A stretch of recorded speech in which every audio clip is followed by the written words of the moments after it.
Hey, we are back in the building. How's everybody doing today? The topic today is how America created the ghetto. Um, this is something I've always been intriguing to me,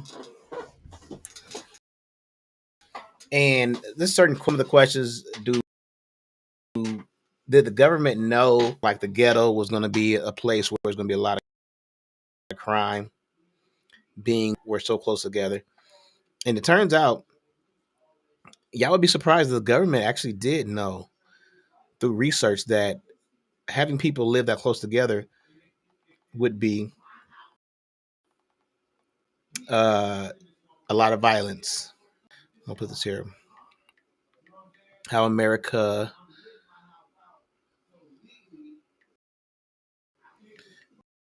created the ghetto.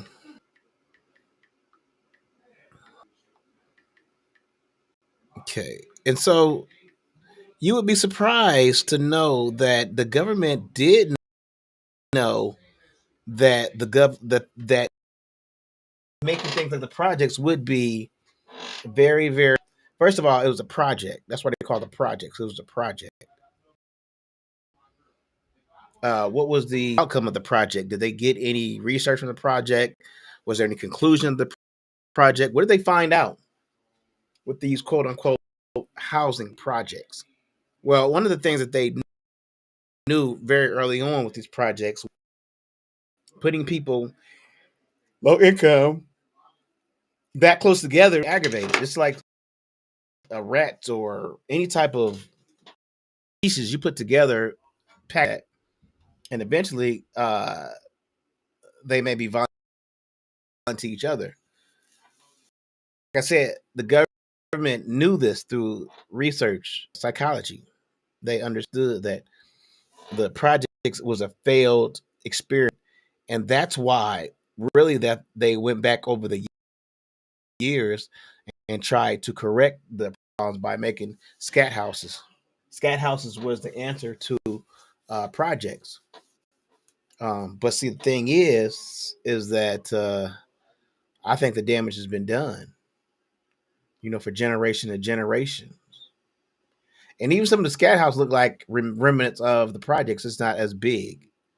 So even though when they realize that they made a mistake with the projects to try to house people, that their next keep doing it, and so to speak, because houses are really close together, and some of them are even to like apartments, but there's only a for six sometimes.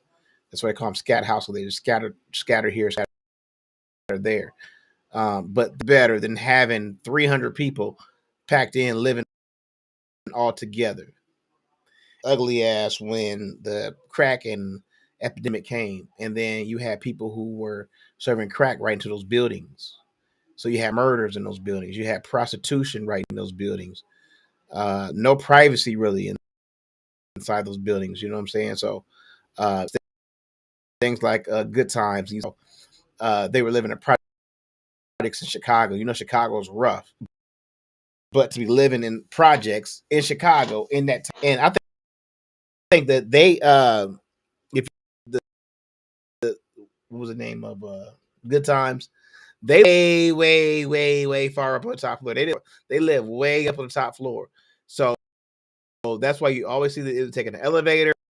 If the elevator was down, they would always complain because when that happens, if you live in those type of buildings in your elevator, you have to walk your ass up the stairs.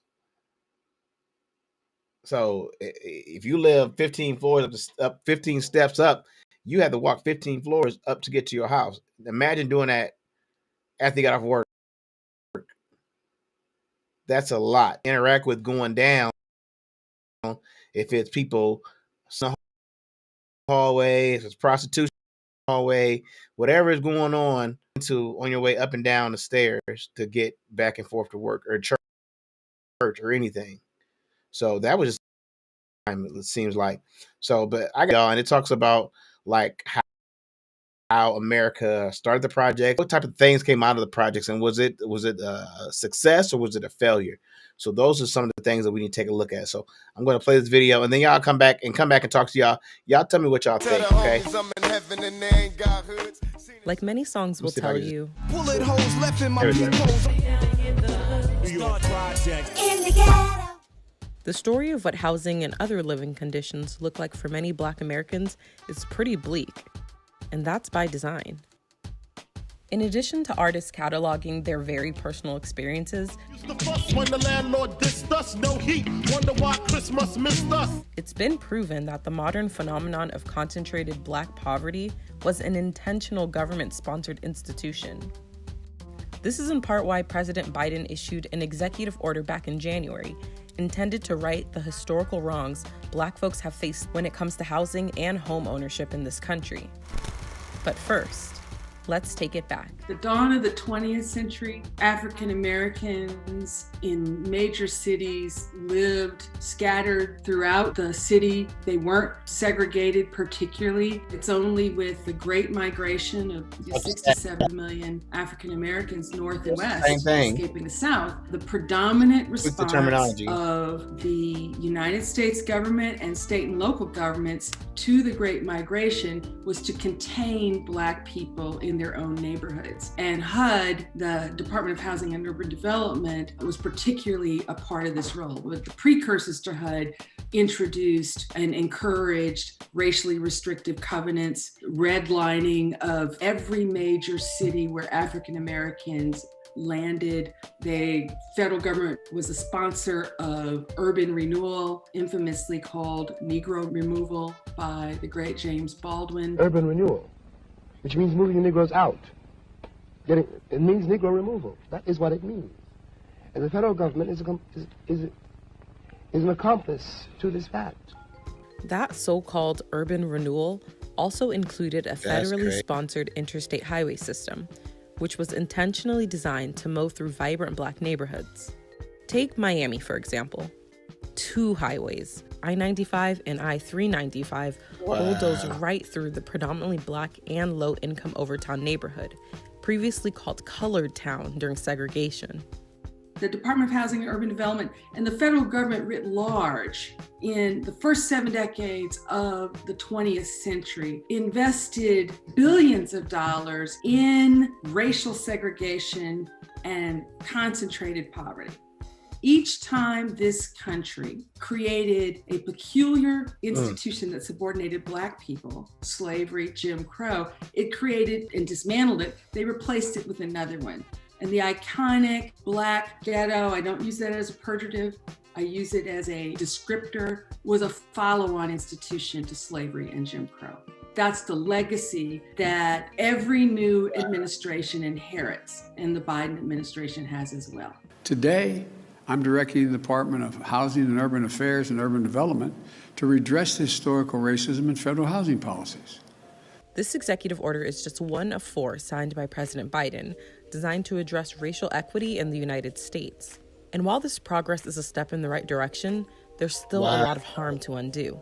Segregation started coming down after the passage of the Fair Housing Act of 1968, which actually only got passed in the wake of Dr. Martin Luther King's assassination. In 1980, 8 out of 10 Black people would have had to move in order to be evenly integrated within metropolitan areas. Half of Black people who live in metropolitan areas still live in neighborhoods of high segregation. So we've had modest improvement, but segregation persists. And economic segregation has spiked since 1970. The so-called American dream is only working for a relatively small slice.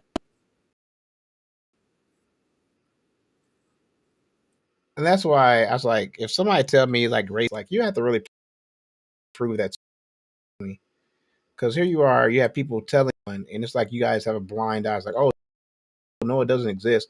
I know that racism does not exist, but it buy their way into what I call gold standard neighborhoods that have the best of everything, and everybody else struggles, and the Black poor struggle the most.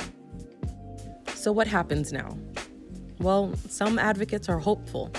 Home applauds this executive order for really focusing on historical patterns of racial segregation and discrimination in housing, while others remain cautiously optimistic. Here's Professor Cashin's suggestion. I don't take credit for this, but I applaud it. There should be an equity analysis. The federal government spends so much money, it should track who's getting it by neighborhood, and it should pursue racial equity in the distribution of resources. There's been a lot of movement at the local level on this. For the example of Baltimore, they did an equity analysis and found that they were spending 4 times as much money in majority white neighborhoods as in majority black ones. I think we're in this moment where people are waking up, sad to say, because of the slow execution of George Floyd, to the realities of systemic racism. And I believe there is an ascending majority multiracial coalition that wants something better than a separate unequal nation that overinvests in some neighborhoods and disinvests and preys upon people in other neighborhoods. I'm hopeful, but you can never stop working for and organizing for the country you want.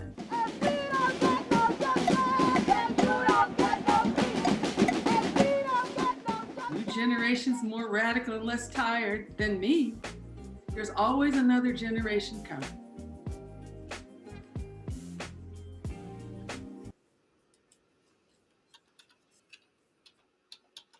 Okay, so that's that right there. That was a very good one. You know what I'm saying? To see was at the end of kind of how racism, America and things like that. Okay, so we're gonna go back to this one. Okay, cool. So I'm getting to know this thing a little bit better. Reply back to Freddie. It's about black people. I don't know why he don't see Joe Budden or Joe Biden. And that's it. Like, it's like, I hate everything else. Like, come on. Like, to be talked about because he was the last president. So we can't erase history. And just because Joe Biden's name, we got to hate everything else that comes after. Like, let's be real. Okay. I understand that y'all, Freddie, but this is not about Joe Biden. Okay. I mean, I can't erase the last 4 years and take Joe Biden and everything and Kamala Harris. They're not the devil. They are not the devil. I don't see that at all. So no. But anyway, so with that being said, I think he's trying to write something. I don't know what's going on, but laugh at everything. You laugh, so you go laugh regardless. That's what I'm saying. You go laugh regardless. I mean, I don't know. You don't take any of this stuff serious. So it is what it is. With that being said, we're gonna get out of here. Typing in. My name is Johnny, and this is Johnny Live. Thank y'all for watching.